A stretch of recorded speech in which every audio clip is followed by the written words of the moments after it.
ಹಲವಾರು D K Shivakumar ಇಂದ ಬೇರೆ ಬೇರೆ ನಾಯಕರು ಹೇಳಿದಾರಲ್ಲ, ಬೀದರಲ್ಲೂ ಎಲ್ಲ ಇದು ಮುಸ್ಲಿಮರ ಇಂದ ಗೆದ್ದಂತ ಸರ್ಕಾರ ಅಂತ ಹೇಳಿಕೆಯನ್ನ ಕೊಟ್ಟಿದ್ದಾರೆ. ಈಗ ಅವ್ರಿಗೆ ಅದೇ ಅನ್ಸ್ಬಿಟ್ಟಿದೆ, ನಮ್ ಕೇಸು ವಾಪಸ್ ತೆಗಿತಾರೆ, ಅದಕ್ಕೆ ಪೊಲೀಸ್ ಸ್ಟೇಷನ್ ಅನ್ನ ಧ್ವಂಸ ಮಾಡ್ಬಿಡೋಣ, ಪೊಲೀಸರು ನೋಡಿಯೋಣ ಅನ್ನೋ ಒಂದು ಮನೋಭಾವದಿಂದ ಇವತ್ತು ಪೊಲೀಸ್ ಸ್ಟೇಷನ್ ಅನ್ನ ಧ್ವಂಸ ಮಾಡಲಿಕ್ಕೆ ಹೋಗಿ ಪ್ರಯತ್ನ ಮಾಡಿದ್ದಾರೆ. ಇದೆಲ್ಲ ನೋಡ್ತಾ ಇದ್ರೆ ಕರ್ನಾಟಕದಲ್ಲಿರುವಂತ ಸರ್ಕಾರ ಆಡಳಿತದ ಬಿಗಿನೂ ಇಲ್ಲ. ಒಂದ್ ಕಡೆ ಆರ್ಥಿಕ ದುಸ್ಥಿತಿಗೆ ಹೊರಟೋಗ್ಬಿಟ್ಟಿದೆ, ಪಾತಾಳಕ್ಕೆ ಹೋಗಿದೆ ಆರ್ಥಿಕ ದುಸ್ಥಿತಿ. ಇನ್ನೊಂದ್ ಕಡೆ ಕಾನೂನು ಸುವ್ಯವಸ್ಥೆಯನ್ನು ಕೈ ಚೆಲ್ಲಿ ಇಡೀ ರಾಬರಿಗಳು, ಬ್ಯಾಂಕ್ ರಾಬರಿ ಆಗಲೇ ಬ್ಯಾಂಕ್ ರಾಬರಿಗಳು, ಅತ್ಯಾಚಾರಗಳು.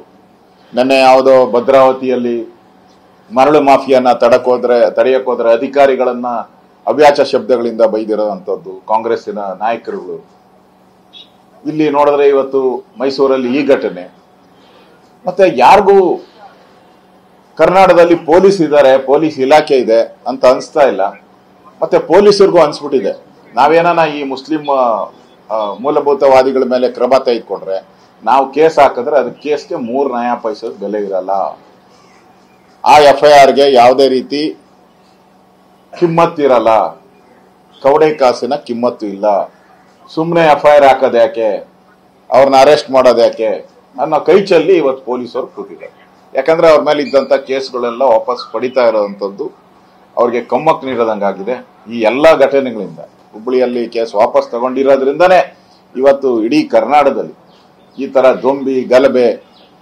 ಪೊಲೀಸ್ ಸ್ಟೇಷನ್ ಬಗ್ಗೆ ಭಯನೇ ಇಲ್ಲ, ಪೊಲೀಸರ ಬಗ್ಗೆ ಭಯನೇ ಇಲ್ಲ ಅಂತ ಹೇಳಿದ್ರೆ ರಾಜ್ಯದಲ್ಲಿ ಕಾನೂನು ಸುವ್ಯವಸ್ಥೆ ಬದುಕಿದ್ಯಾ ಸತ್ತಿದ್ಯಾ? ಇದೊಂಥರ ಪಾಪಿ ಸರ್ಕಾರ ಯಾಕನ ಬಂತು ಅಂತ ಜನ ಈ ಪಾಪಿ ಸರ್ಕಾರ ಅಂತೇಳಿ ಜನ ಟೀಕೆ ಮಾಡುವಂತ ಒಂದು ಪರಿಸ್ಥಿತಿಯನ್ನ ನೋಡ್ತಾ ಇದ್ರಿ.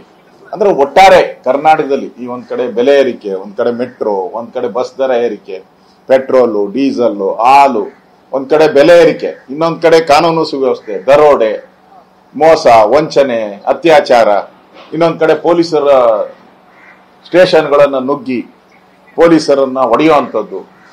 ಇವೆಲ್ಲ ನೋಡ್ತಾ ಇದ್ರೆ ನನ್ಗನ್ಸುತ್ತೆ ಸರ್ಕಾರ ಸತ್ತೋಗ್ಬಿಟ್ಟಿದೆ ಅಂತ ಅನ್ಸುತ್ತೆ. ಸರ್ಕಾರ ಸತ್ತೋಗ್ಬಿಟ್ಟಿದೆ, ಒಂಥರ ಕೋಮಾ ಸ್ಟೇಜ್, ಸರ್ಕಾರ ಕೋಮಾ ಸ್ಟೇಜ್ ಅಲ್ಲಿ ಹೋಗಿರುವಂಥದ್ದು ಸ್ಪಷ್ಟವಾಗಿ ಕಾಣ್ತಾ ಇದೆ. ಇಂಥ ಒಂದು ದರಿದ್ರ ಸರ್ಕಾರ ಕರ್ನಾಟಕದ ಇತಿಹಾಸದಲ್ಲಿ ಯಾವತ್ತೂ ನೋಡಕ್ ಸಾಧ್ಯನೇ ಇಲ್ಲ.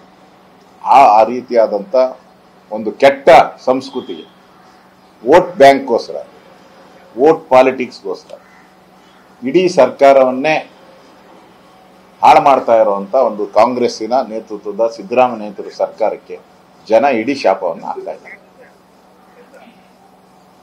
ಈಗ ಉದಯಗಿರಿ ಠಾಣೆ ದಾಳಿ ಪ್ರಕರಣ ಸಂಬಂಧಪಟ್ಟಂತೆ ಬಿಜೆಪಿ ಯಾವ ರೀತಿ ಹೋರಾಟ ಮಾಡುತ್ತೆ, ಸ್ಥಳಕ್ಕೆ ಭೇಟಿ ಕೊಡ್ತೀರಾ, ಯಾವ ರೀತಿ?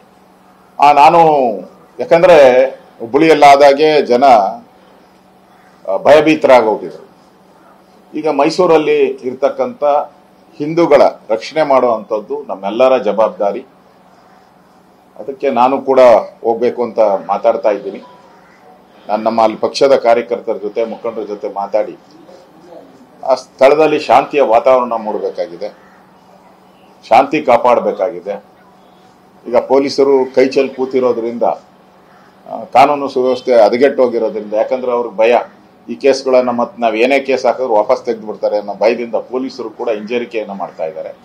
ದೃಷ್ಟಿಯಿಂದ ನಾನು ಕೂಡ ಸ್ಥಳಕ್ಕೆ ಹೋಗಿ ಭೇಟಿ ಮಾಡಿ ಅಲ್ಲಿ ಧೈರ್ಯ ತುಂಬುವಂತ ಕೆಲಸವನ್ನ ಮಾಡಬೇಕಾಗಿದೆ. ನಾನು ಅಲ್ಲಿ ಕಾರ್ಯಕರ್ತರ ಮುಖಂಡರ ಜೊತೆ ಮಾತಾಡಿ ಮೈಸೂರು ಕಡೆ ಹೋಗುವಂತ ಕೆಲಸವನ್ನ ಮಾಡ್ತೀನಿ.